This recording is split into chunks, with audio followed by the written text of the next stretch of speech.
I'm looking at the user stories. Which ones were my key user stories? I think it's a second one, but then I don't remember because we have 5. Did we even have 5 people? I don't remember. Yeah, that might be mine too. The last one? But let's just keep it. It's there now, but let's just start by, well, if Joshua joins, I guess by, with Joshua going over it, let's see whether he understands all of them, and then he can add his own if he wants to. Yeah. And as I said, limiting it to 1, I think, is perfectly arbitrary. And it is a starting point. It's like exactly like you said on Hangouts. It's just as a first effort, so we're not overwhelmed by having to understand 100 user stories. No, where I do agree is let's limit it to the really key ones. That's what I mean. There may be one. There may be more than one key one, but yes. Well, the one you attach most importance to. That's what we did last time. What I put in the Slack is the deal breakers. Let's make it the deal breakers. There may be more than one deal breaker. But before we continue either way, we need to do entity disambiguation, because that's the whole reason for doing this. Yeah, I was not sure. I did not expect that we'd spend today on terminology, because we're having a bit of a terminology dispute, and I fear it may derail this effort of getting the user stories. The point of writing user stories is to uncover whether or not we share the same terminology. Yeah, I can say we don't at this point. No, exactly. So it's figuring out what you mean. Yeah. And even if you think it's the same terminology you're using, it's the exact use case that can help you ask right questions to figure out whether it's, even if you think it's the same terminology, it's not maybe different. Yep. That's the point of this exercise.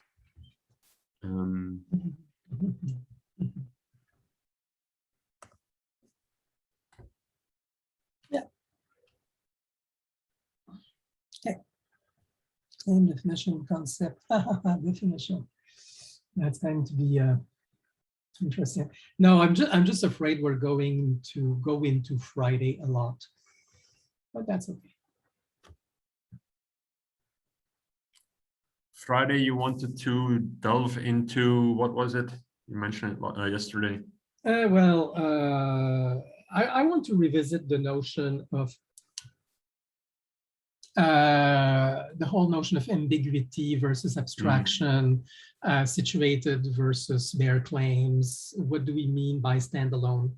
I've realized it might overlap slightly indeed if we're going to try to align what we mean by claim here, maybe. But we can always have like an initial disambiguation and go into more theoretical detail on Friday. Hi, Joshua. Hello. How are you? How you guys doing? Long time no see. Nice to see you. I'm going to try to listen in and multitask. So I'll be more present than I have been recently, but I don't think I can't go full in this hour, but happy to see you guys and happy to be chatting more on Slack. Well, I am going to ask one question of you before you go into multitasking mode, and that is, what would you describe as your deal breaker use case for Ysaurus? The one thing that Ysaurus cannot do without, or that you believe that some of the other people in CDL have different goals in mind, or just what is your most important user story for Ysaurus? Well, I was looking at that document, and I guess I wasn't. When I think about a user story, I think about things that are much more high level and general than what you guys have. These look pretty granular. So they're more about. But go for it. Go for it. So what's your key user story? What is the key user story like? If Ysaurus doesn't do this, it's not Ysaurus, and it's not worth working on. If people don't want to use it. No, it loses meaning for you. That's my answer. Yeah. That's not a user story. That's a goal. Yeah, use it. It's a metric. Use it for what? What is it that you want people to do with Pysaurus? Which I think that is different from what you guys want. Not necessarily. Or the most important thing, the first thing you can think of. Well, something that comes to mind is users, forgive me, I'm going to formulate this on the fly. Getting not just users getting a distilled version of a complex topic. So rather than receiving the fire hose of every piece of information on a topic, That sounds perfectly appropriate. getting the distilled version, which are the necessary and sufficient portions of the argument, to use philosophical language, either maybe the most controversial bits and the most important bits, but not all the bits. Maybe they're all there if you dig, but that's something that's coming to mind. And when you say topic, is that broader for you than a claim? What is a topic for you here? Oh, I know that's a word with a lot of meaning. Yeah, but just what is a topic for you in this specific? I guess what I mean when I said it just then was whatever piece of content I'm looking at, and that piece of content might be a single argument or might be a collection of arguments that are related to each other in some way. Let's just keep it with topic then, and then we'll add a new entity. So I wrote it as a reader, receive a distilled version of a complex topic. Love it. Okay, let's keep that one. Topic, and probably another entity here is a distilled topic, I would call it. Just add it. Hi, Carl. What would you, distilled version, would you call it a distilled representation? Sure, though, of course, I don't know, Yeah, no, I'm trying to see if is a distilled topic. Okay, let me rephrase my question. Is a distilled topic a single, say a single piece of text or a graph, or is it a composite object or a single object? Composite object. Okay, so let me call it a representation of distilled representation of a complex topic. I mean, these entities are just placeholders, but yeah. We have another one to add, but I think we only we're doing one a person, right? Yeah, to keep it somewhat manageable, but yet have input from everyone. So I think, by the way, now that Carl is here, I don't think you have done this, Carl. So the same question goes for you. If you would have to state one user story that you think, from having spoken to us, might be a potential deal breaker, that you think that's a user story we don't have in mind, or if you don't have any of those, is a user story that you think is the most important user story you want to support in your system, then go ahead and try to state it now, and then we can add it to the list, which I posted on Hangouts. Yeah, I'm looking at the list. Thank you. Sorry I'm late for state commuting like this. Didn't realize there would be traffic like there was. As far as ones that'd be a deal breaker that I'm less certain about. There's a couple coming to mind. One is, as a user, I'd like to let's see. Sorry if this is inartfully, expressed, but I guess easily add evidence to easily add evidence purportedly proving a claim to a repository of claims and evidence. That's Let me try. As a contributor, easily add evidence to a claim. To a claim? Yeah, I mean that's one way to say it. I mean, kind You of. mean to support a claim? Yeah, support a claim. To support a claim, so that?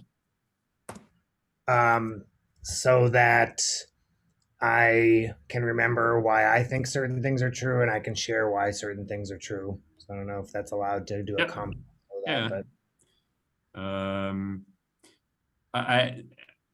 but I think we can generalize it so that this information is centralized as something, or it can be, it's the canonicality aspect, right?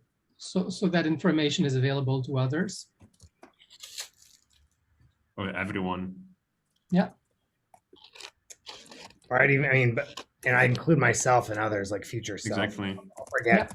Oh, there was Yep. that one article that really, I'm sure proved this, but I looked at it 2 weeks ago. I don't remember. Yeah. I think support is an entity in this one. Evidence, supporting evidence, let's call it for now. Sounds good.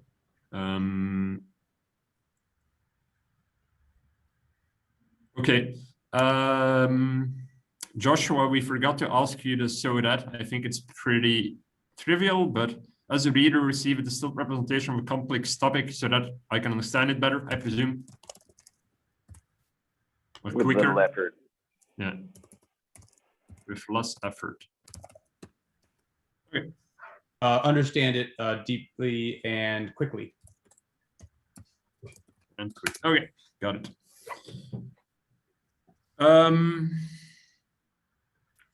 I think all the ones we have listed right now are fairly clear by themselves. So the next step would be to see if there are overlapping entities. For example, the one we just added, supporting evidence, is that the same as a supporting claim, etc. Like dig a bit deeper whether or not Yeah, I when we see a consider claim in one evidence. user story, whether it's the same than in another, etc. I don't know where to start. What did you say, Timothy?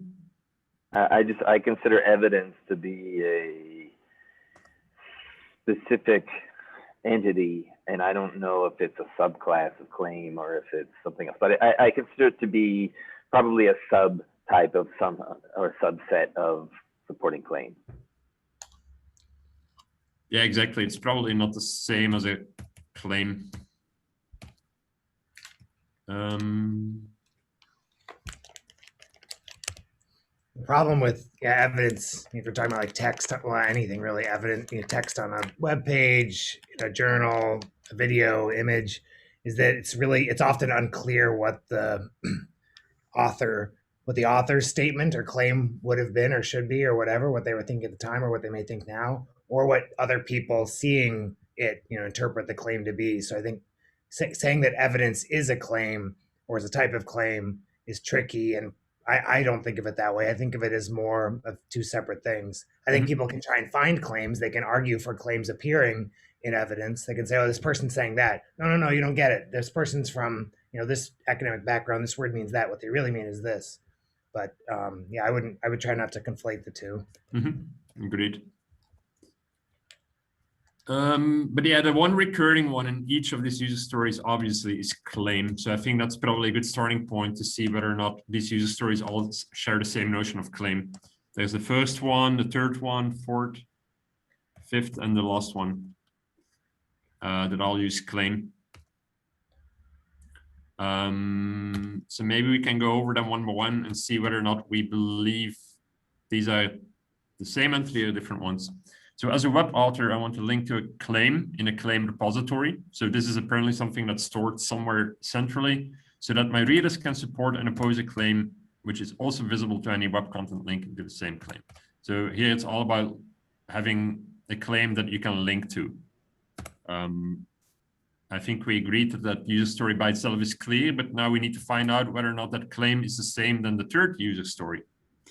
As a reader, I want to view a claim so that I can see all the reasons for and against that claim at a glance. Do we believe this is the same entity? The same user story or the same entity, the same claim? The same entity when we refer to claim here in these two separate user stories. Do we believe this is the same thing? I mean, there is a reason to believe so because both refer to claims and claim repositories, but is this the same repository? Is this the same claim repository? Does anyone not think they're the same?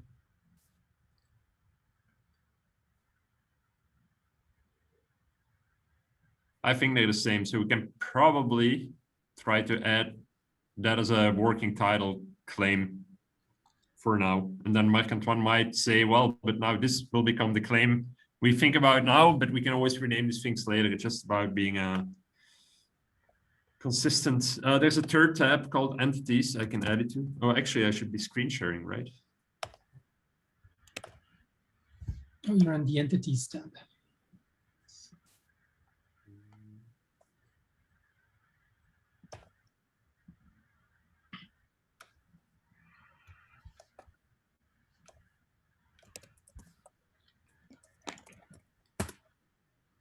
And for me, if I would have to give this a description, I'm going to do a working title now. This is what I would call the standalone claim. Exactly, and that's why we need to talk about it. So if I look at these two user stories, for me here, I'm talking about our current working definition of standalone claim. Okay, so we have to start Friday. We have such a different definition of standalone claim. It needs to be resolved now. Well, we have two user stories that might explain what the purpose of that is, right? So presuming that user story 1 and 3 both are talking about the same claim, the point is if you want to link to it from many different places, it needs to be standalone for me. Yeah, but we don't agree by what is meant by standalone. I have a different definition of standalone than you folks. Let me propose the one that I introduced before then, which was the only information. Where did we write this?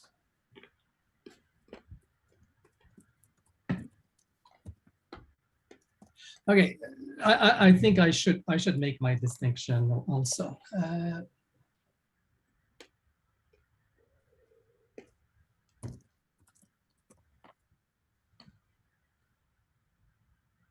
Okay, and is that true of those? Yeah, I think that's true. I'm gonna find the way I formulated it before because I was quite pleased with that. Okay, let me make my standalone claim. I keep saying is not a nature; it's a name. It's an aim, not a name. It's an aim. My key distinction is between situated claim, which I think I have as quoted claim in this document, and bare claim. But is this a situated claim? Yeah, I think those the are first user story. Could this be a situated claim? I suspect those are bare claims, but I don't know. I want to. We're only talking about these user stories right now. Okay, so. well, okay. So let me. In my interpretation, the user story, it could be either. Except I suppose that in your interpretation of the user story, it's only a bare claim. I may be wrong. This is something to negotiate. I certainly think we agree on it being possibly a bare claim. I don't know if we agree on this being possibly a situated claim. The question is the claim standalone? And for me, standalone claim is not an entity. It's status approximate. It's a temporary status. It's this looks standalone-ish. Now, I want to link to a claim in a claim repository. For me, it can be any bare claim, whether it's standalone-ish or not. Standalone-ish meaning minimally ambiguous, another way of putting it so far at this point. Again, it's not a nature, it's a state, which is not a state of the object, but a state of the whole repository. So here I assume we're speaking about bare claims, whether they're currently standalone or not. Yeah, so but then you're just moving it to what you call bare claim, which I think at some point we said that I call a bare claim just a piece of text, right? Yeah. And I wouldn't necessarily disagree there. So then I think it's more of a misalignment on what you understand of me calling something a standalone claim. It's possible. It's possible. I said, let's that's clarify. why I'm trying to look for that definition again. Good. Does anyone have it by hands? I'll look for it. It does. It's all about like what is relevant or not, right? No, absolutely. And it was a fairly short definition. No, it was good. Oh,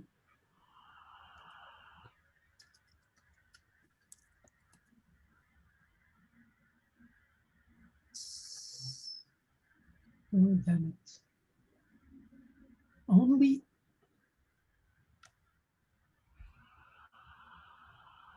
I think Carl wrote it in one of the meeting notes. while arguing for or against it, the only thing which can be assumed as shared context is the claim itself. Yes, okay, I'll write it.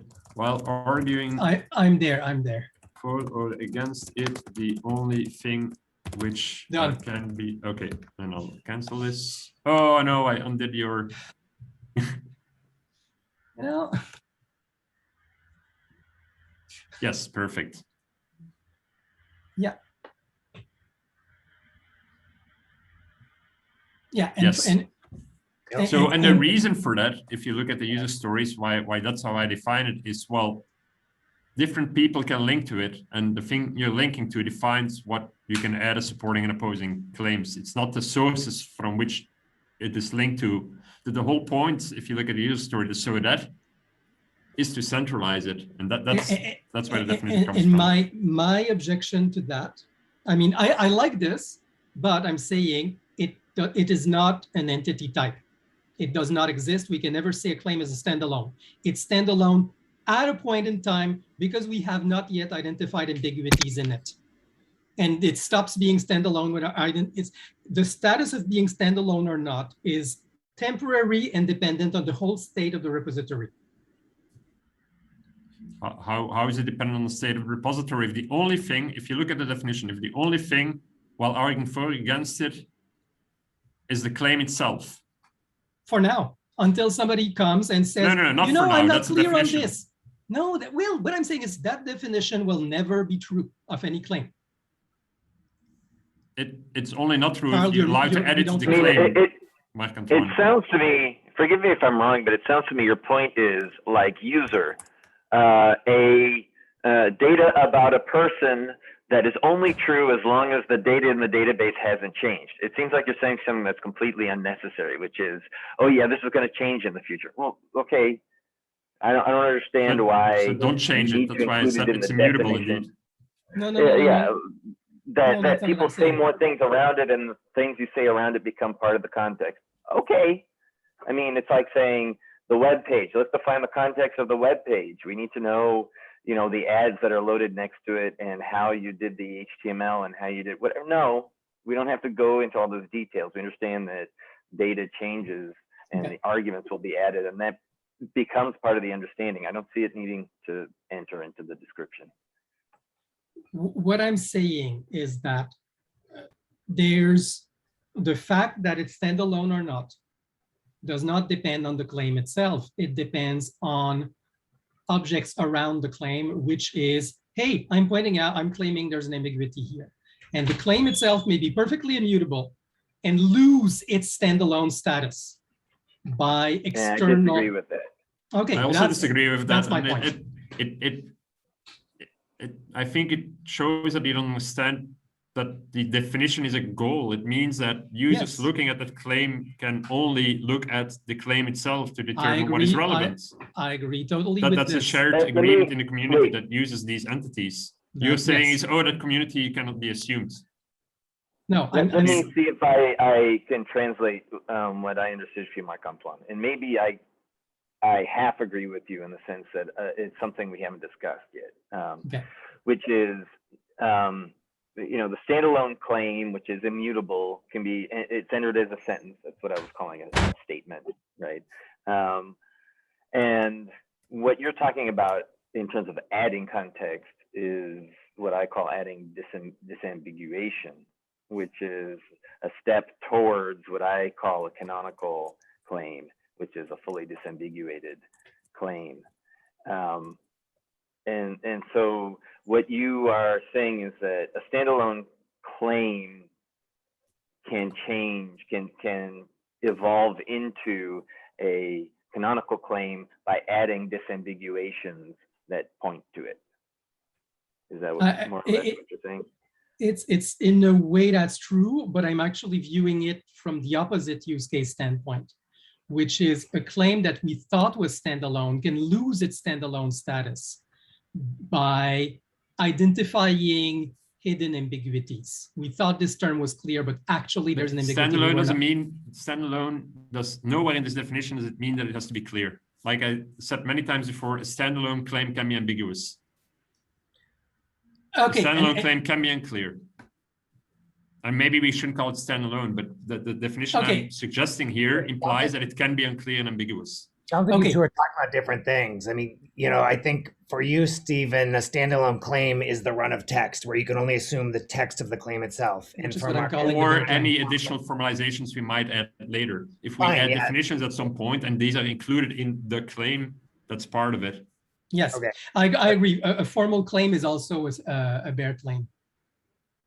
Well, it's not a bare claim, but it's okay. So in a way, we are agreeing, but you're just disagreeing with the name, Marc-Antoine. That's all it is, because what you call a bare claim is what I call a standalone claim. It seems similar. No, that's absolutely not the case. Okay, a bare claim. Okay, a bare claim is a claim without context, and in a way, that way, I don't want to call it a piece of text. Yes, yes, and no, because for example, a formal claim. Let's talk about formalized claim. That's important. Formalized claims are usually bare in the sense they don't reference their provenance. Okay, they're not a piece of text unless you think of the representation of the formal thing as the piece of text. But they're a piece of text that way. But they're not, you know, linguistic.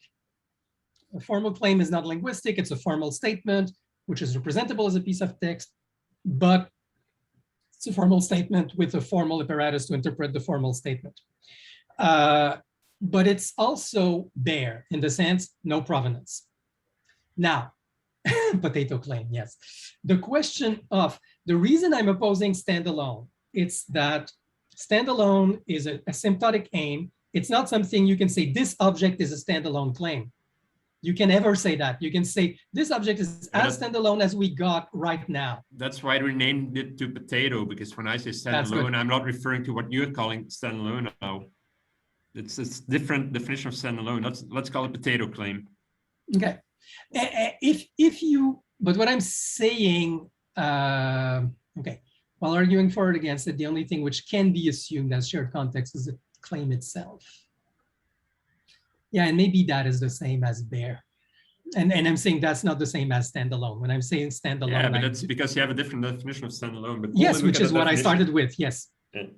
And sorry, I know there's so much going on here, but like this is a circular definition. It's got the claim. It's relying upon the definition of claim, which we haven't really defined. Like when we say the shared context is the claim itself, do we mean the literal, you know, physical manifestation, the text like we're talking about, or an image? If a claim can exist in an image, like what do we mean by the claim there? And I think I would say the text of the claim, which, you know, understanding that maybe that might be expanded to things beyond text in the future, but right now we're mostly dealing with text. Correct. Okay. The text as a value object, and or if it's an image claim, because we did say that's possible, then the image itself as a value object, yes, with some appropriate equivalence class if, you know, somebody translates the gift to a ping or whatever nonsense. I'm just saying the text of the claim itself, and you know, with this understanding. But I want to make the caveat here that when I speak of bare claims, that is provenance-free claims, I'm also including their formal translation, right? Because the formal translation it's not linguistic, but it's also in what I call the bare claim category because it's provenance-free. A piece of text or formalization. Yeah, I agree, but Carl's now, point is still relevant because it's not only the formalization, that's why I call it shared representation of that formalization, right? It does assume you have a shared representation of that. No, it doesn't. claim. It doesn't. There could be multiple formalizations. There could be, absolutely. I do not assume a single formalization process.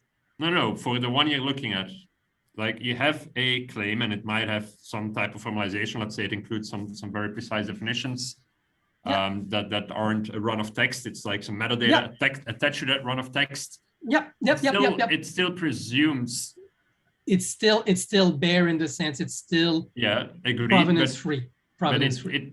it assumes that everyone looking at that formalization also can easily retrieve that definition, so they know that Yes. that definition is part. That's Yes. what I'm trying to say. Yeah.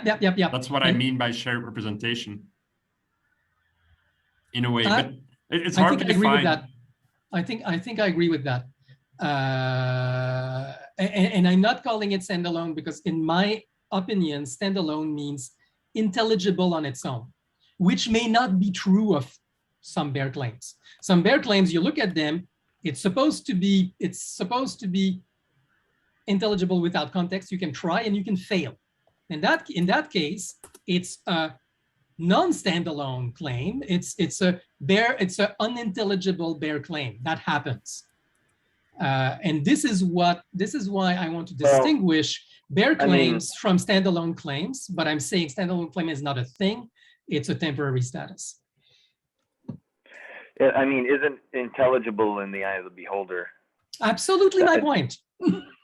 But then there's no, like, what's the point of defining it in the system? The system can't Absolutely my point. So it's just. Absolutely my point. So you're just talking about the terminology. No, but what? Yeah, no, the system cannot distinguish. There's no class saying this is standalone intelligible, but there is a temporary status, and we want to lead people towards those. I'm working on it.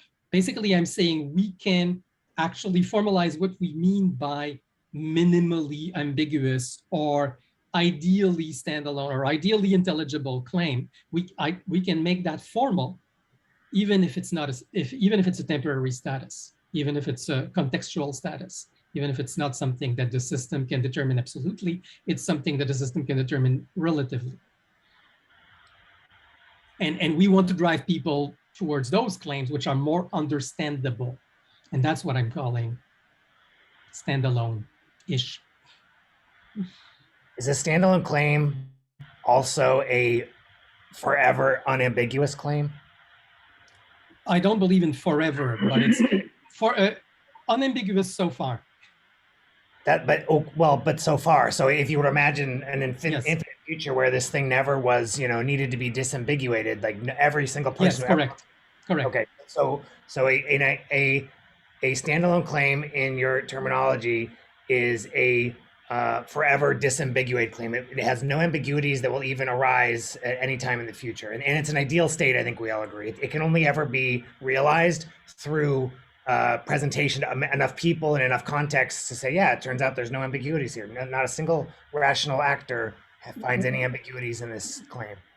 Well, there's what you're describing is a kind of atemporal, forever, unambiguous, which I'm not aiming for, but I'm saying there's a status which is unambiguous so far, standalone so far, and that means we cannot say it will say standalone forever, but we can say it's good enough for now. Let's use this one, as opposed to all the ambiguous variants thereof.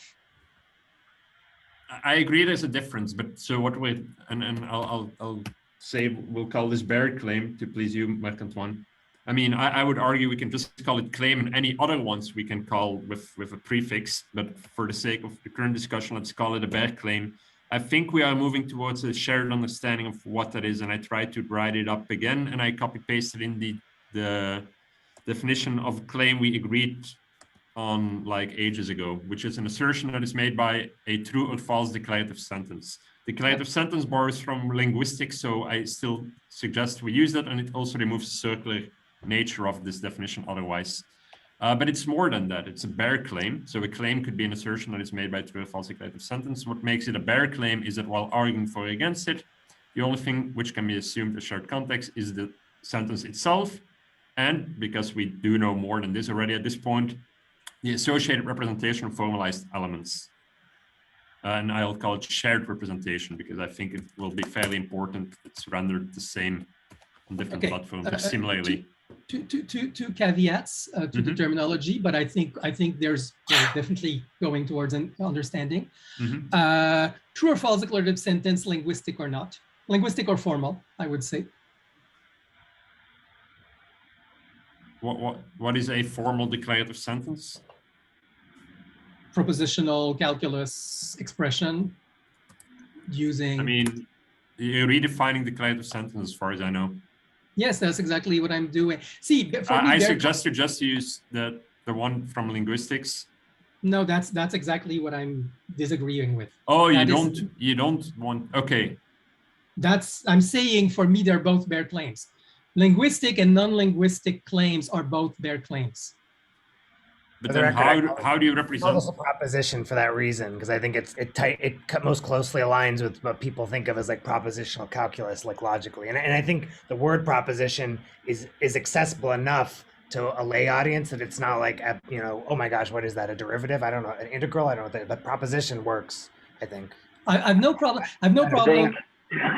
I think that that what we're coming up with is that there are different adjectives that can surround a claim, right? So we have a declarative sentence type claim, which I was calling a statement, which is just text. It's just somebody wrote in some text and there's nothing else around it. There's the adjective that Marc-Antoine has proposed as bare, which means essentially no effort has been made towards disambiguation, or there's no. No, that's not what I mean by bare. Okay. So there's no context. There's no provenance. That's what I mean by bare. Okay, there's no provenance. Bare means no provenance. Well, and then this. Well, but see, there's different things that can happen to these claims, right? The reason I'm bringing this up is that the essentially what you're talking about, a mathematical statement, a formal proposition. I did like Carl calling it a proposition. I'm fine with that. Yeah, okay. A formal proposition can also be bare.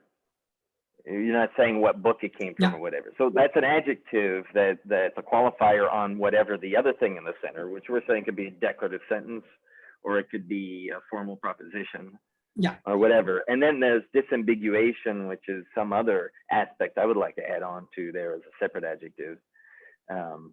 Yeah.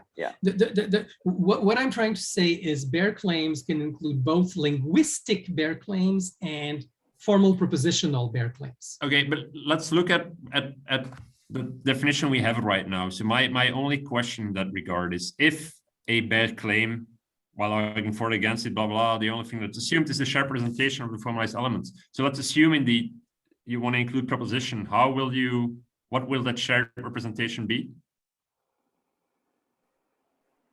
How are you going to visualize this? Depending on whichever platform you're using, what is the shared representation of propositional claim?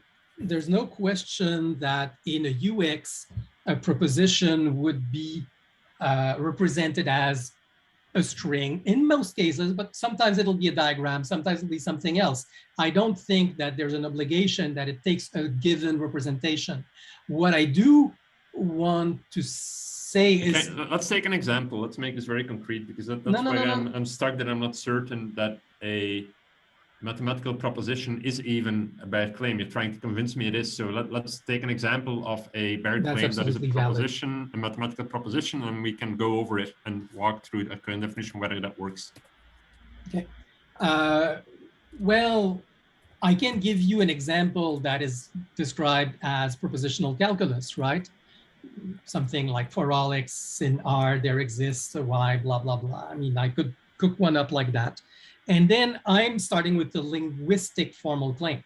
There's also representations of claims which are, for example, proof diagrams with cuts, which then are not just the claim, but the whole diagram as a claim.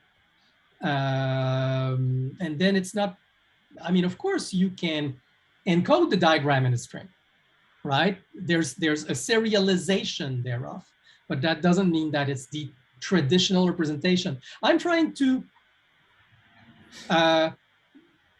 not muddy the concepts with their representation.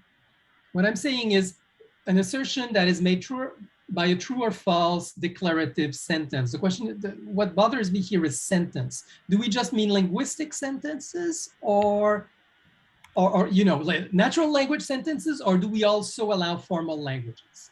So if that's why you need to give a very concrete example of a mathematical propositional bare claim to in order to determine that whether if you have one of those claims, whether A, it allows this, which is a requirement, which is part of this use case, and whether it's still in line with the user stories we've written here.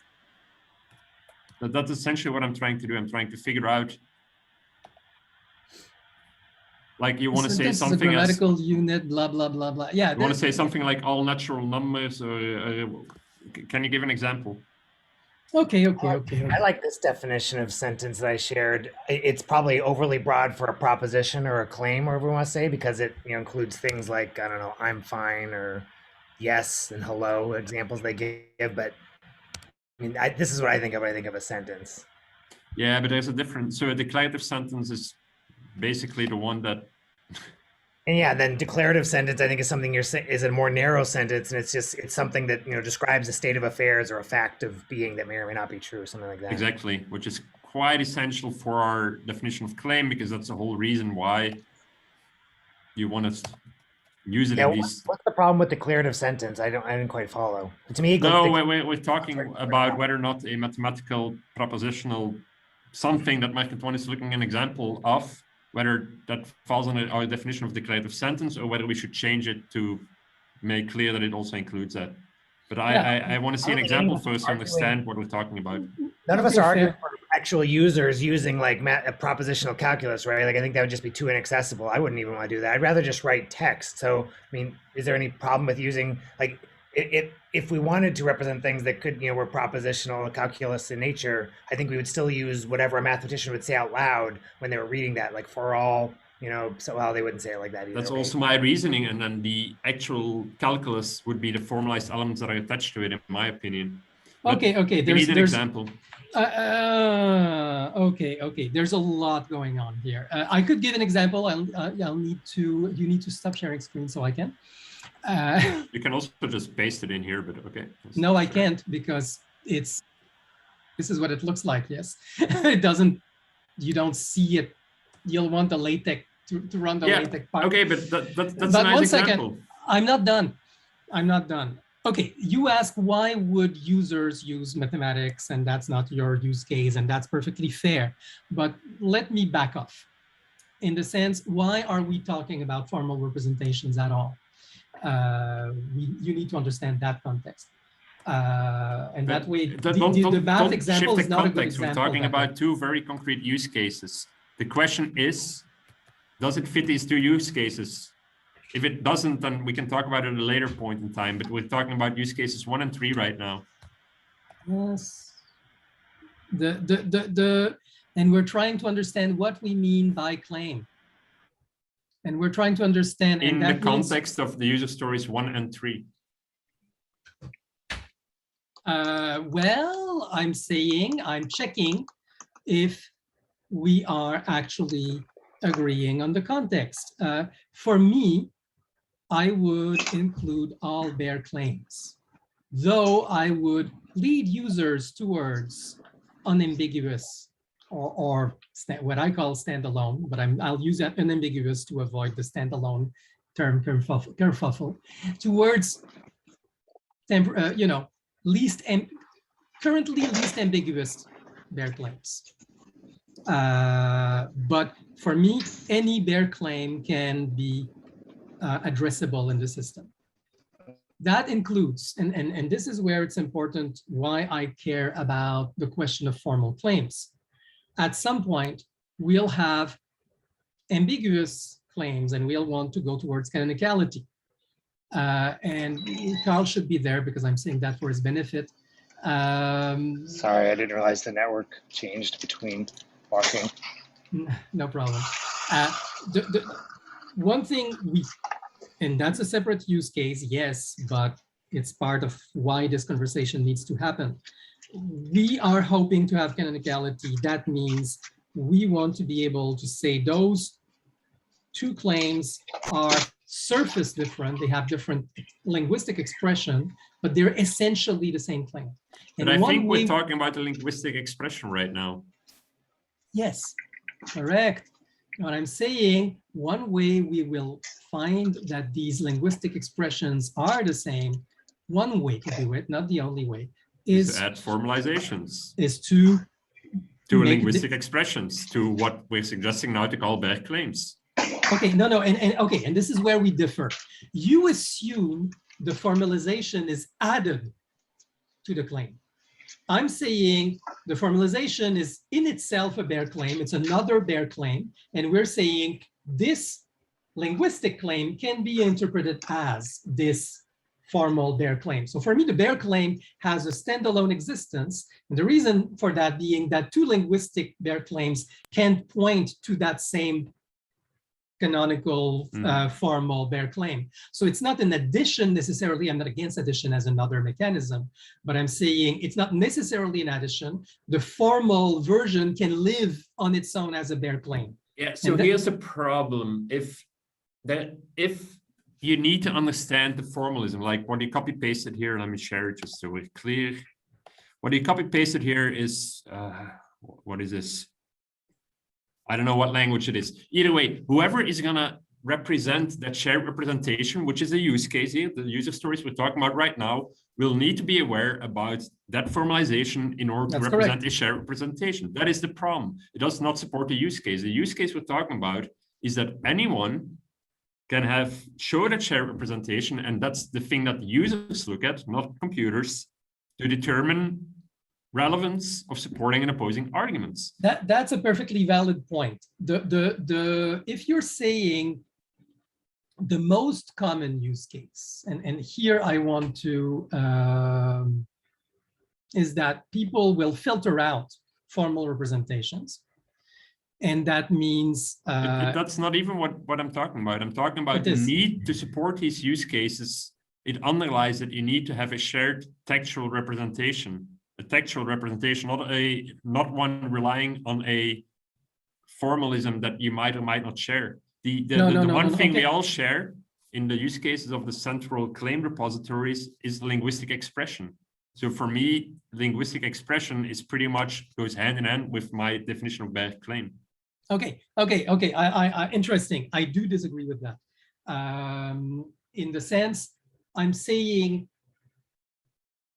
the formal expression exists on its own. I understand some user will not want to see it as formal expression. I understand some users may want to see a linguistic representation of the formal claim. That's perfectly valid use case. But I'm saying that is another representation. It's an ersatz, but it isn't. It not is the claim. It's just approximation thereof. The claim is the formal thing. Some people may not want to use it. That's fine. They want to see a translation. That's fine. Just as I may want a translation of a claim in Japanese, but that doesn't mean it's the claim. It's a translation. It's not. It's presumed equivalent, but it is not identical with. And so, yes, most of the time you link to linguistic claims. That's a perfectly valid point. You will rarely link to formal claims, but I'm saying there can be a case where I will link to a formal claim because that's what I want to argue about to somebody else who shares the formalism with me. It's also a valid use case. And for me, they're both claims. I see what you're getting at, but good. But where you have a perfectly valid point is that maybe I should make that a separate use case. That's fine. I think it is, and it undermines what I aim at a claim repository being a repository of those claims. If the whole point of a central claim repository is that it's formalisms that everyone adding claims to that repository shares. If you're gonna add formalisms that not all systems understand, like then this, it defeats its purpose. Well, I don't share unless all we all languages.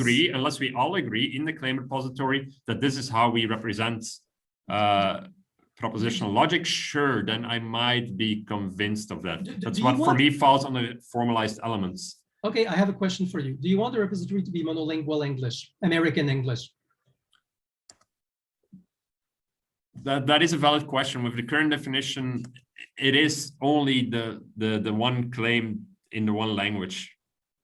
Yes. So if you want to say that one claim in one language is the same than a claim in another language, those are two separate bad claims in my current understanding of this definition. Yeah, I take objection to a monolingual repository. No, I didn't say monolingual. I said if you want to have what you're hinting at, the same claim in multiple languages, I'm saying these are probably two bare claims in two different languages in the same repository. Which are said to be equivalent. Yeah, yes. yeah. That's a separate user story. That's a separate user story. I agree. And what I'm saying is, for me, the formal is another language. Yeah. That is not shared with everybody. What I'm saying is the requirement that is shared with everybody doesn't stand because of human language diversity. But that's I not true, think because you're human language saying all uses UTF-8. I think that's a bit naive of a take. I think you want formalization in there for more than just language, right? You don't want it for ease of being able to say what you meant, because that could just be, you know, essentially solved by what are those? Not hypertext, but you know, any sort of entity design reference mock-up tool, right? So it's not just ease of writing out what you meant. You want it for other formalized reasons, which is different from supporting other languages. Yeah. What I'm willing to do, and I think it's perfectly reasonable, is that we rename all in here to linguistic claims, and then I'll make separate use cases for the formal claims. Yeah, but exactly. But the question is, because I don't think it solves the problem, because for you, user story 1 and 3 is not only about linguistic claims, it's about all claims. I'll basically I'll duplicate them with formal claims, and basically then I'll make the argument these are all claims, and the linguistic and formal are subclasses. So it moves the problem, it doesn't solve it. But what we're trying to uncover is exactly whether or not the linguistic aspect is needed for these user stories to be useful. Yeah, but the reason I'm proposing that as a dilatory move is basically because you came up with those stories and you probably had a certain understanding with linguistic claims only, and that's fine. And that's your user story. So you should be able to specify, I only care about linguistic claims. We're combining multiple ones. I don't remember who brought up the third one, but we're combining I'm not sure who you was addressing here, to be honest. But I think you did one or three, one or the other. I did one. Okay, so I assume you thought of linguistic claims only in that context. Yes, because so my user story involves it becoming visible, and that's really the key aspect here. My question is, are these user stories still supported if there's no shared visualization of these claims across many different websites, across many different systems? That's a valid question. What I'm saying is, it is entirely possible that a claim exists in the system, either because it's formal or Japanese, that I cannot read as such, and I have to. But it's still visible. You don't. Yes, it's visible. Let me finish. I have to see a representation of it that the system asserts is a presumed equivalent representation, but it's not the claim itself. And I have to be made aware. I don't see what you're getting at. If the claims in Japanese, you show a Japanese claim in the declarative sentence in Japanese, what's the problem? I don't see why you have to go to equivalence. What I'm saying is, I expect as a user, okay, maybe that's another use case, that claims in languages I don't understand, whether foreign or formal, will be translated to a language I understand. Again, whether linguistic or formal. It's possible it will be translation across formal languages. That also works. But I expect translation to be provided by the system to languages I understand. And so when a claim is in the system and is represented in a language that I don't understand, I expect to see a presumed equivalent translation. That's a requirement. It's a use case. But it is the presumed equivalent translation is not the claim. It's not identical to the claim. It's a presumed equivalent translation.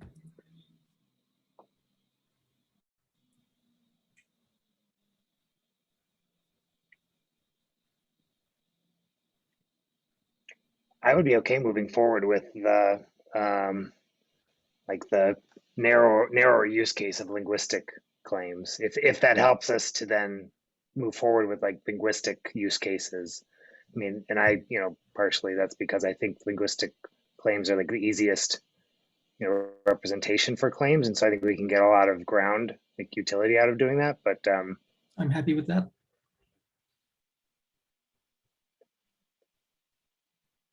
But on the other hand, we could just treat it abstractly and say formal is just a like, it can be treated like a foreign language. Yeah, exactly. But then the question is it like this, what you have here in a specific programming language, or is it the actual mathematical notation? Which we can also perfectly store, right? You can store the actual mathematical notation in UTF-8s. So why this?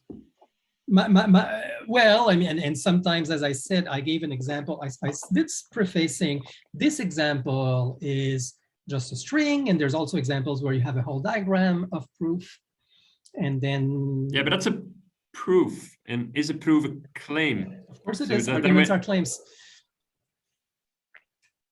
It's a proof of claim validity.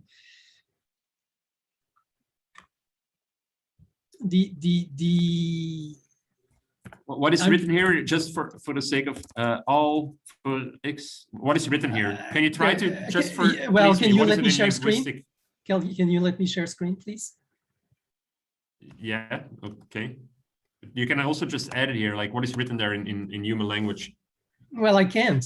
I need to share screen.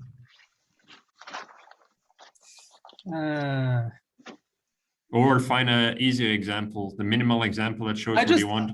Like all natural numbers are, or something along those lines. I went to Wikipedia and just took a sentence at random. And again, these are arbitrary preposition. We don't even know what the meaning of P or Q here is.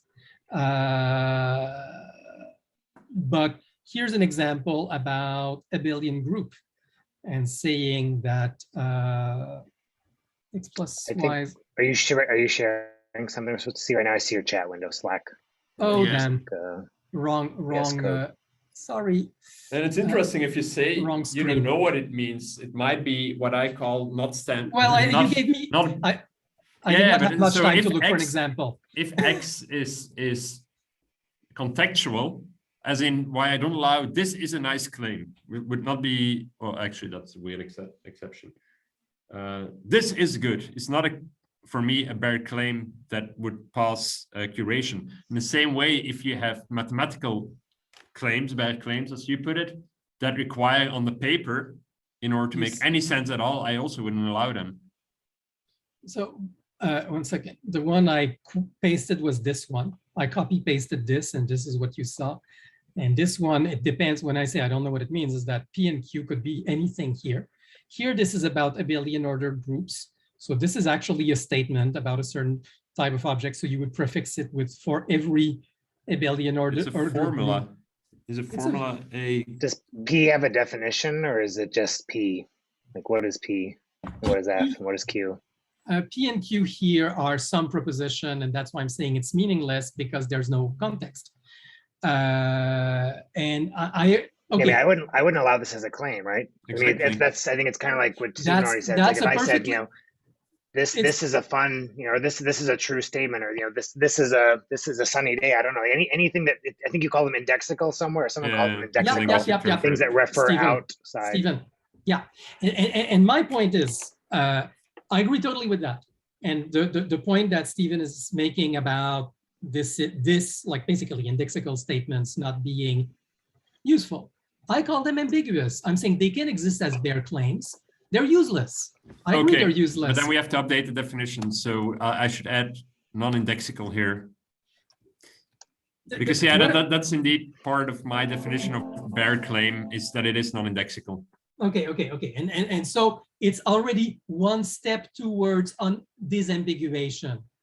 And what I'm saying is disambiguation is a spectrum. There's the really useless statements, which are indexical.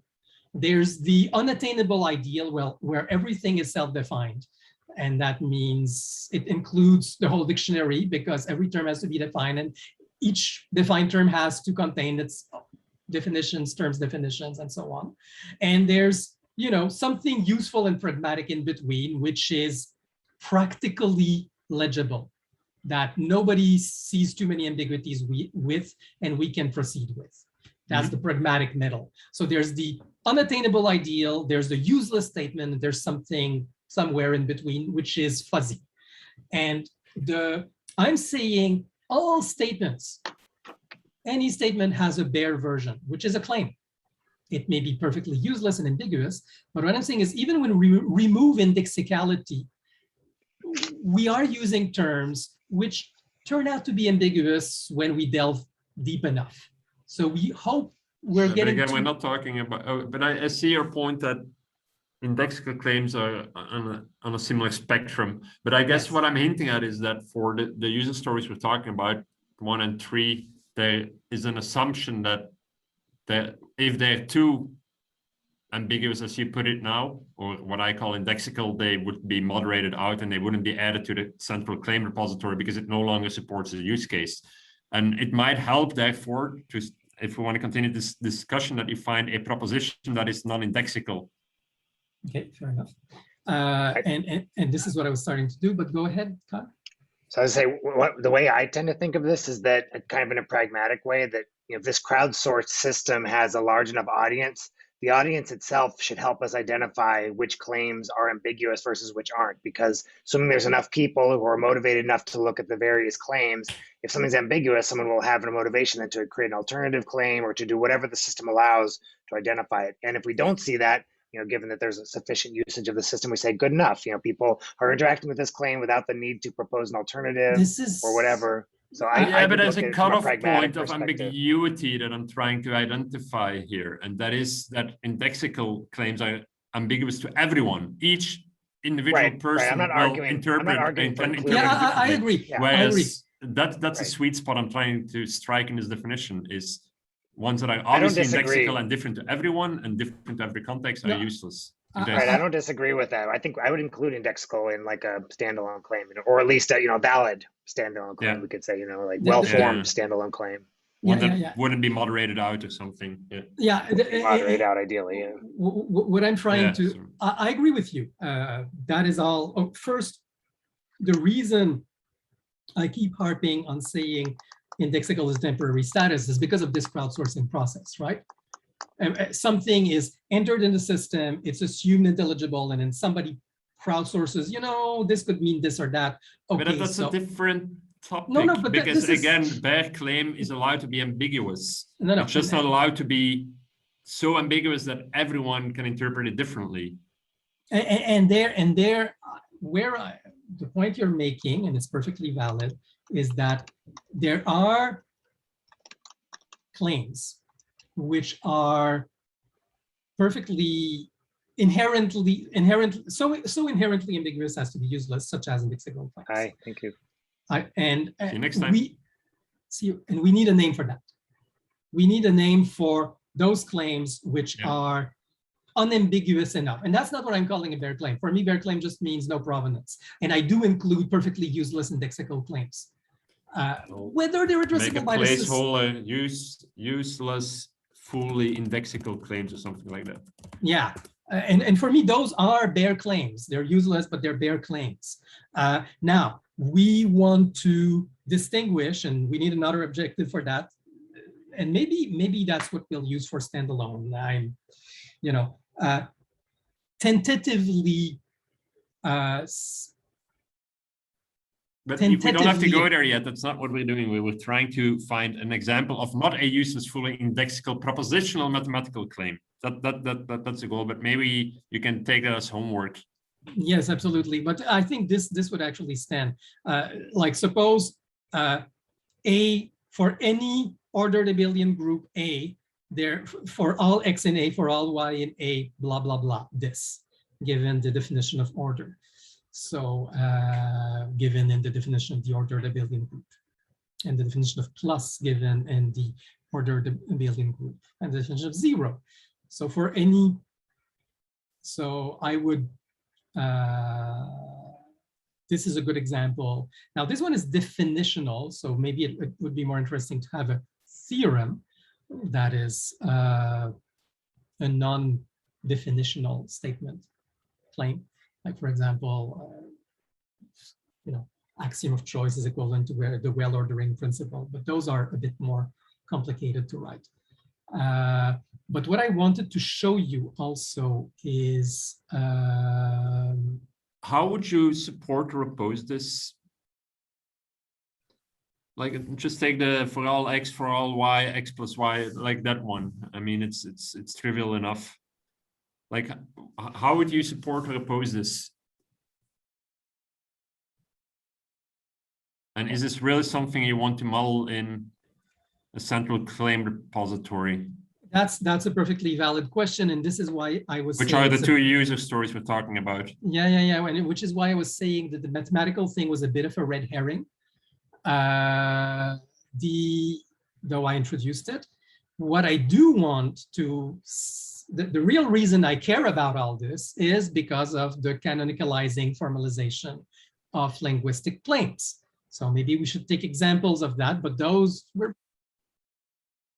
Oh, well, you said not only declarative sentences, you, also mathematical sentences. And we're discussing whether or not that's useful for those user stories. No, I said also formal sentences. Yeah, and then mathematical we went is an example of examples. formal, and they're easily accessible examples of formal sentences.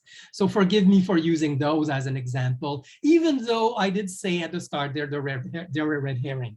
What we're trying to do is think about formalization of linguistic claims. Yeah, but we're already on board there because that's why we added and shared representation of formalized elements. But the point here is that they formalize elements in the declarative sentence. That's the key distinction, whereas what you're proposing with the red herring we went down on is where you have complete mathematical propositions which maybe do not fit the user stories we were looking at. Or maybe they do, but that's what I'm trying to be convinced of. What I'm saying is, I see it as a valid use case and that people will come up with formal representation of linguistic claims that they will use to argue canonicality. I agree with that. And I don't want to presume that all of these formal representations will be intelligible in string of characters form. Some of them may be more intelligible in diagram forms.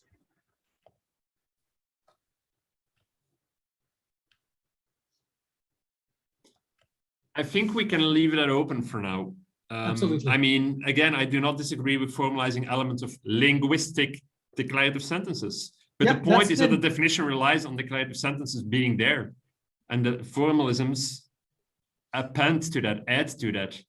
No, they don't replace it. What when you start the red herring went down on is if there's only the formalisms.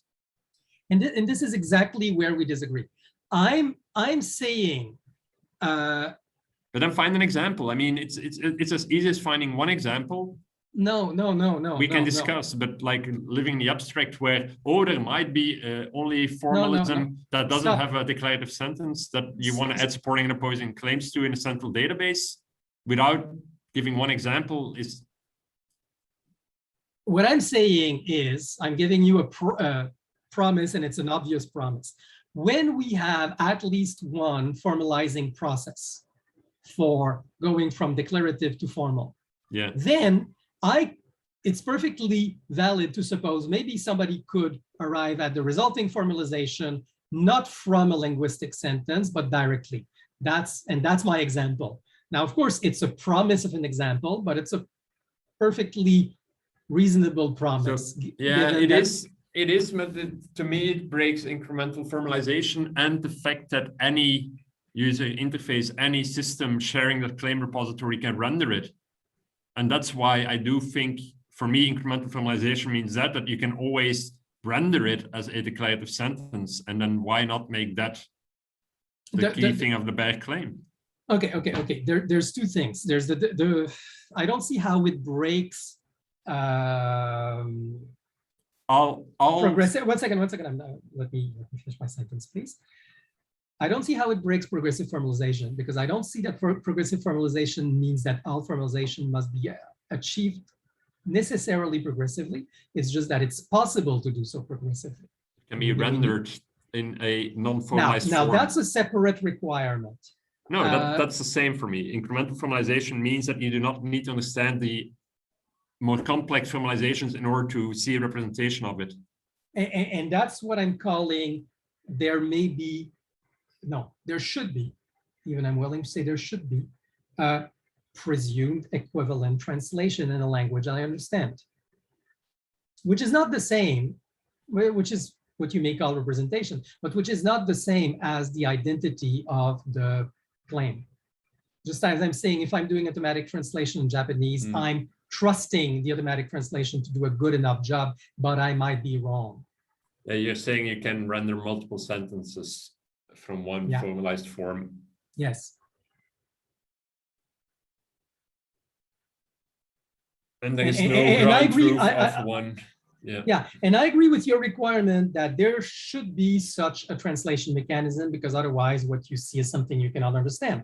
It breaks part of the immutability, right? Because it means that the way you render that sentence in different languages necessarily needs to include the whole dictionary, the whole rendering process, everything, which is, I guess, also partially why I don't like that. Interesting point. I don't think it breaks the immutability. I would have the immutability be based on the original sentence, whether Japanese or formal in some AST. But that's what I'm suggesting. There is a original sentence. The original AST of the formal system in whatever internal representation it uses. It's also immutable. The translations, what I'm saying is the translations are not part of the immutable. True. Yeah, but then it's no longer, if the formalization is the shared thing, that there is no declarative sentence, so it doesn't really fall under the current definition. That's why we're talking about this. Exactly. Then what is the shared representation? And then you're saying the shared representation is what you render it to. But what you render it to depends on the version, on the dictionary, and whatever, on the whole library. Correct. And that's why for me, it's not a bare claim. There's no guarantee that the representation is constant that way. You're absolutely right. Does that make it not a bare claim? Now that's it. No, I disagree. I think that's what I'm hinting at. Yeah, I think for that very reason, to be able to interoperate across many different systems, we need a fundamental, basic, declarative, simple text to build upon. Think of Japanese. Yeah, it's a bare claim if it's in Japanese, right? You don't have, and we have. I'm not sure if I'm using DeepL or Google Translate or some other translation engine, and I'm looking at the English translation. The English translation is not the claim, but the bare claim is the Japanese form. It's the exact same thing with the formal thing. It's the formal thing is, intelligible by someone. That's a requirement. Not necessarily everyone is by requirements. No, and that's and I'm saying sorry, by all systems rendering it, it's intelligible. No, and for me, that's not a requirement. Because it's false of Japanese. No system understands English or Japanese. Do the people understand English or Japanese? Some do. There's a subset. There's enough people understanding English and Japanese to establish a shared community. But that doesn't mean that there's everyone understanding. The systems don't understand. By understand it, I mean they can show a representation, a shared representation to all users. But that's what I mean. No, they can show a representation to all users, which may not be intelligible to the user, or they can show a translation to the user. But the representation is shared and immutable. Yeah, and that's the formal representation, and it may be a string of bytes. I don't care. It may be. Yeah, if you want to push it that far, sure, but it doesn't cover the. It's not your original use case as you thought about it. Exactly, which is why I make the distinction, which is why for me incremental formalization builds on top of a declarative sentence, which can be rendered by all systems, regardless of whether they understand the incrementally formalized elements within that declarative sentence. That's why I make that distinction. No, and what I'm saying is, you're perfectly fine to do that and to make the use case about linguistic sentences only. I'm perfectly fine, but I'll take all those use cases and duplicate them for formal claims. Because for me, a formal claim interpretation is exactly like a foreign language community. Exactly. So no, there's nothing the that difference is, we just identified. In order to render it as a declarative sentence, there's many different ways of doing so. That is the difference. there's no difference. It's true. Like, as I said, if I take the Japanese sentence and run it through DeepL or Google Translate, I might not get the same English translation. Yeah, but that's not what. And that's exactly the same thing. No, because nowhere in the definition of bear claim does it say anything about translating through Google Translate. No, listen, the bear claim is, in this case, the Japanese version or the formal version, which may, the question is that original representation intelligible to someone? That's a requirement. Is it immutable? Yes. And is it immutable. Is it an immutable shared context which I can use to Yes, decide but that whether or does not not something mean is relevant or not? that does not mean that this core immutable representation is intelligible to everyone. It's not true of Japanese. It's not true of formal logic. It's not true of English. But if it's only intelligible after to humans, after processing, it doesn't fit. It is different user stories, and I'm fine with considering as different user stories because they are. The more I think about it. No. But what I'm saying is, and that's a fair point. That's a valid point worth discussing. For me, it's true. I agree with you. If there's no human who can interpret it, there's a problem. But some humans can interpret formal statements. Some. It's a small community. How? It's a small language. No, Marc-Antoine, how? You're saying you need your modeling these entities. You need to look up the definition in a certain language. How can they do that without doing that, which is not immutable? They're not allowed to do that. They need to look at the bytes, at the formalism itself only, because again, the definition is that the only thing you look at to determine whether or not you've looked at it before, right? The only thing you're allowed to look at is that. You're not allowed to look at a Google Translate. You're not allowed to look at. That's fair. That's fair. That's fair. I agree with that. That is why it's a different user story. Okay. No. I still think it's true. When you said there's multiple representation, okay, let's look a bit at.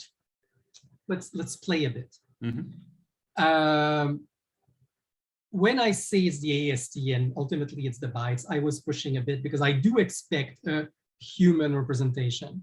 Exactly. And I expect a human legible representation, even to a very small human community, not necessarily linguistic, not natural language linguistic, or formal logic. Yeah, that's the example that you owe me, but that's fine. We don't have to talk about that. But yeah, a language that humans understand. Yeah, and it is possible. I could see an example, and I think this is actually a good example, that a certain platform will have a limited representation capacity. What happened to us on Slack? Pasted a formal logic statement and I got LaTeX in Slack. This is isomorphic. It's the same thing, but because of the limitations of the receiving platform, I had a slightly different representation. I would even argue this is not unlike viewing the same English sentence in a different font. I'm pushing, but is it still the same sentence? Yes. Is it? I agree, but what matters there is that everyone using the claim repository, everyone that wants to support those use cases, know how to render it. I don't care how it's stored. I see what you're saying. What matters is that you can create a shared representation. That is my definition. You can have a shared representation. And understand, I think it's a perfectly reasonable requirement to say, hey, if you don't know how to represent what I have on my screen right now, this weird diagram, here's some default string of character form, default ASCII form for something who only knows how to represent ASCII. But I don't think that the immutable hash is the default ASCII form. What is important is the AST that yields this diagram, which can have a string, multiple string of character forms, the diagram itself for agents that know how to render it, and so on. That's the immutable thing. The fact that when we represent it, depending on the limitations of various user agents, we may use substitute. For me, that's an accident. It is not the canonical form. The canonical form is, the AST that yields this. Yeah, and I'm just trying to point out the problems with that. I think it violates the immutability principle. No, Because it's immutable to human readers, not to computers. That's what immutable basically hints at for these use cases. That's interesting. For me, immutable is a computer point. Immutable to computers. Well, of course, it means that if it's immutable to the readers, but the shared representation needs to be immutable. That's the key point of my bare claim here. Okay, It's the only thing you're allowed to look at. And if the shared representation is a computer language that relies on non-immutable stuff that is not shared, that is the problem I'm trying to highlight. Okay, you're making 2 points, one with which I think I disagree, but not strongly, and one with which I disagree strongly.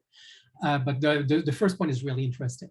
When you said the shared representation, that is the minimal, most degraded representation that I know that every user agent can display, right? Like ASCII.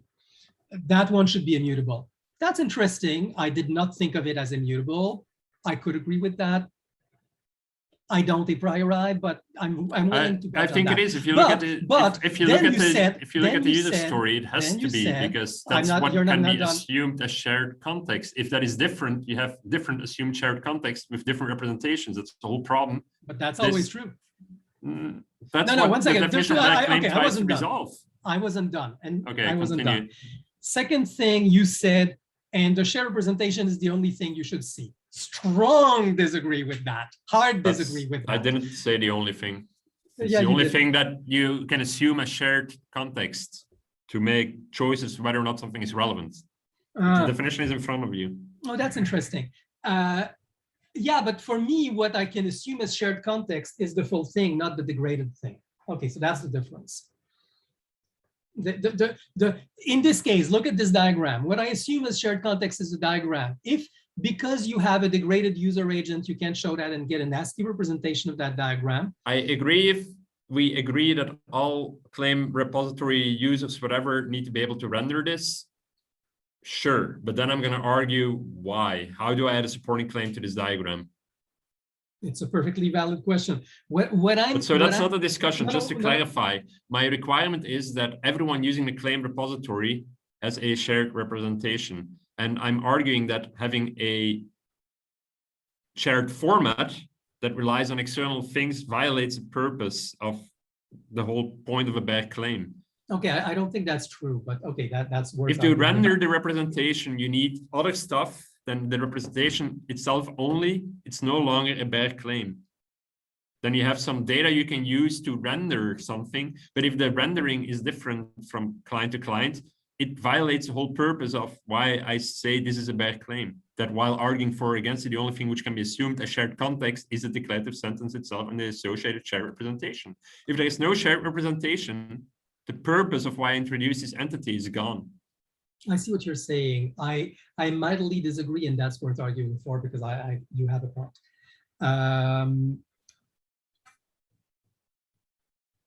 You asked, should all user agents be able to represent this diagram? No, I don't think so, because that is a sub-language. It's a specialized sub-language. It's only useful for a subset. And if I'm talking with somebody who understands that language, and I do, then I may either propose, okay, let's make sure both our agents can do it, which maybe not everybody can, or let's agree to work on another representation that is isomorphic but shared. Or maybe we'll say, okay, we have both our representations. They're not exactly visually identical, but we agree they're isomorphic, so we can still work on it. I make changes, you see them, you make changes, I see them, but it's not the same representation, but we agree they're isomorphic, so it's fine. But just to make sure, you The- want the- to show something like this so you can see all the reasons for believing that and not underneath it. Yes. Because, okay. It- Just with- sketch an example, because otherwise we're going to keep going in circles. the- If there is a shared representation, I'm fine. I just then we move the discussion to, does this still fit the use cases of having this like linking to it from like a blog or maybe a mathematical paper, by the way. So that might be a does. use case you probably want to pick up. But is then in that mathematical paper, would you want to add supporting and opposing arguments to it? Because Sure. that's why I am skeptical, and I'm like, probably not. You'll probably want to use more mathematical language to support and oppose that representation, as opposed to maybe not. Some mathematical statements have both linguistic and mathematical supporting claims. Both are possible. But again, I'm giving this as an example of graphical representation of arguments. And my use case is not about supporting mathematicians, though that is a use case and one I believe in, but that's not my point. My point, let's go back, is we want to allow formalization of linguistic claims. We do not know what these formalizations will look like. we agree there. The question is whether or not they can live independence. Some of them may be translatable to a set of ASCII characters. Some of them may require a full diagramming tool. I would want to allow both. I don't want to restrict formalizations. We know that graphical formalizations are a thing. This is an example. Neither do you have to, neither do you have to. You can still have a formalization and then we just call it something different. The point here is that user stories we're talking about right now are only interested in bare claims. That doesn't mean you can't have formalizations that create bare claims. It's just a matter of sharing language. What I'm saying is the formal representations are bare claims too. They're not just adjunct to bare claims, and that's the original disagreement. You're thinking of the formal representations as adjuncts to claims. I'm saying they're claims in their own right. They're bare claims in their own right. So give me 2 examples covering user story 1 and 3 of that, and then show that next Friday. Steven, I keep doing that. I keep saying I haven't seen a no, I kept giving you that promise. I kept giving you that promise. I said, okay. The moment we have a formalization of a claim, I can perfectly say that formalization could arise on its own, not from a linguistic claim, and become a claim in its own right. Yeah, so it's probably going to be a mathematical paper where you want to see who else made the same proposition in other mathematical papers, and then I want to see supporting and opposing not necessarily something against that claim. Okay, that's the example I want to see to understand what you're talking about. Otherwise, I don't see how it fits these user stories. Okay, fair. Okay, now I understand the problem. What I'm saying is I can perfectly see a use case where I'm writing a blog post, which is not about mathematics, but I know that my blog post is linguistic and hence ambiguous. So I'll make it a point to attach to some of my sentences. By the way, this is a linguistic expression of this. We agree on that aspect. Claim. That's what we call about annotating linguistic elements. We agree on that one, so that's a bad example. No, it's not a bad example. You're looking for an example that doesn't have the linguistic sentence. What I'm saying is, when I'm doing that, I'm not proposing to put the couple in the repository, linguistic plus its annotation. I'm saying I'll put both in the repository as separate claims and say this or 3 actually, this situated claim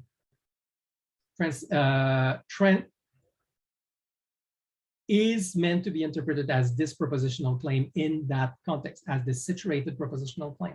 And that reflects, actually, that's a pair, and that reflects to that propositional claim being a possible interpretation of that bare linguistic claim.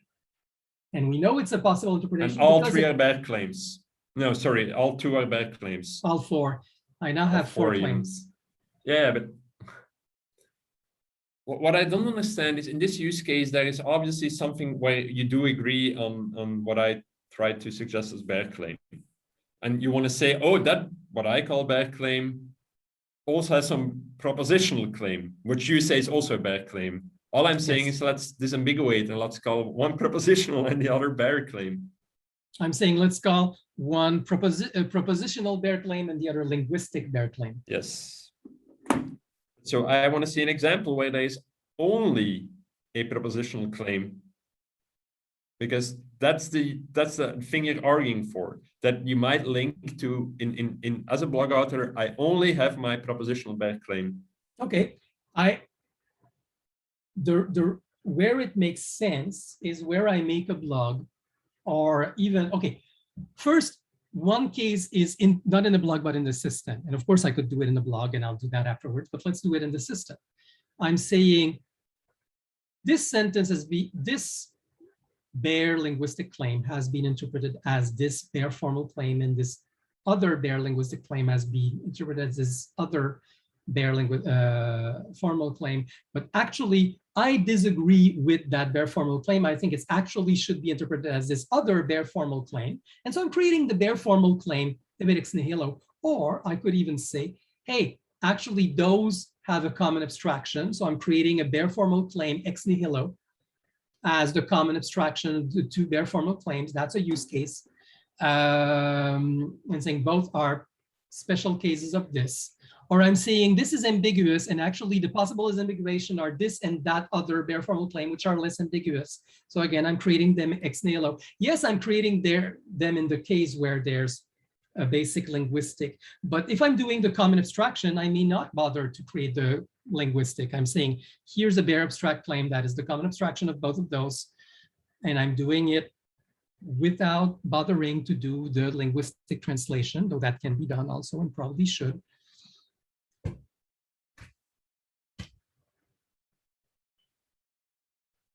Yeah, I mean, I understand what you're saying. And the more you explain it, the better I understand that it's different. It's not a bare claim according to this definition. It's useful, but it doesn't fit the criteria of bare claim, because if you remove the claim. Yeah, exactly. But I can't explain it better than this, so I'm gonna stop here. Yeah, and but it still would be useful if, rather than an abstract example, we have a concrete example, like a storyboard that fits these two user stories, where you then link to, and then you even suggest. Well, as I said, you'll have to accept that I will use formalization of this sentence. That's fine, because I'm not against formalizations, but no. But I mean, f of x where the formalization doesn't exist yet. I have a sentence S. I have f of s, which is the formalization of s. Sure, but just make sure it fits user stories 1 and 3.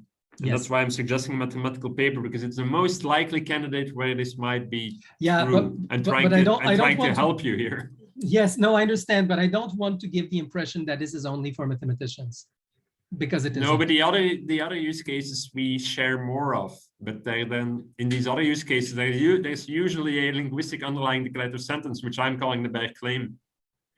So you really need to focus on an example that doesn't have that. I'm saying there's a common base class to linguistic bare claims and propositional bare claims. That's my point. I stand here arguing for that. I'm trying to show you why that's not true, because they don't have a shared representation, which is the key point of a bare claim. They don't share. They don't have a shared representation necessarily. I don't see that. They have a shared representation. If you need external data to render the bare claim, it's no longer a bare claim. It goes against the definition of a bare claim. I see what you're saying, and I do think you can have a default representation that is made part of the bare claim. Exactly. Of the propositional claim, but that is not, however, where the immutability leads. But I mean, it could be. For me, it is. If you do that, and you include a default representation, then it fits my definition of bare claim, and then it's just formalized, but you can still have a shared representation. Then I'm on board. Okay, I see the point. And you know what? I don't mind that terribly, because the reality is, because it's supposed to be isomorphic, right? That means a change to the AST should definitely lead to a change in the default representation. If your However, AST is canonical. Or, yeah. I'm assuming here I would base the immutability on the AST here, yes. But the reason I was reluctant to do that, and still am a bit, but I'm willing to concede that point. That's not an important point for me. The reason I was reluctant is that I could see, coming up with the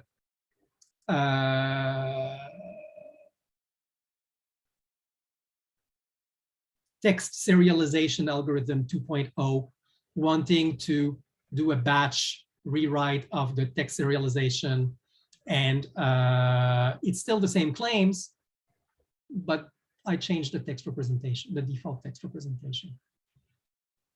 Well, if you change the default representation for everyone in the claim repository, I'm fine with that. But that's really what I'm talking about. It's the shared representation for everyone willing to share this centralized claim repository.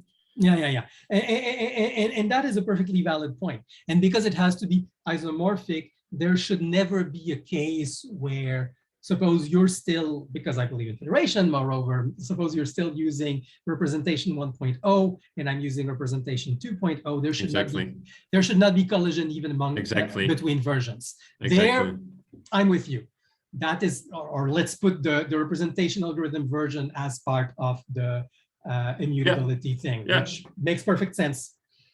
Where I agree with you is if there's a representation, it has to be isomorphic, it has to be non-ambiguous.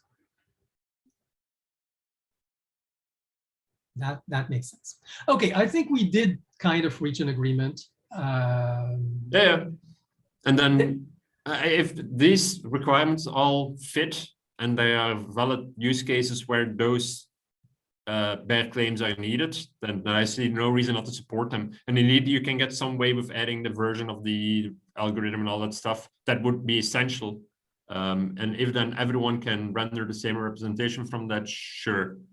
But then my only question is this useful? Like how many within these user stories, is this something you want to link to add supporting and opposing things to? And I'd still have to say examples of that, regardless of our current agreements. That is a good question. I see myself doing it in the sense I believe in. I would tend to do supporting, opposing at the formal representation level, but how common is that? It's a good question, and certainly it must be possible for somebody who is not dealing with representation, but is dealing with a linguistic representation to offer linguistic counterarguments, and that should be valid because progressive formalization, there I agree. So that's important. Okay. Ciao. Nice talking as usual. See you next time. See you next time. Bye-bye. Bye.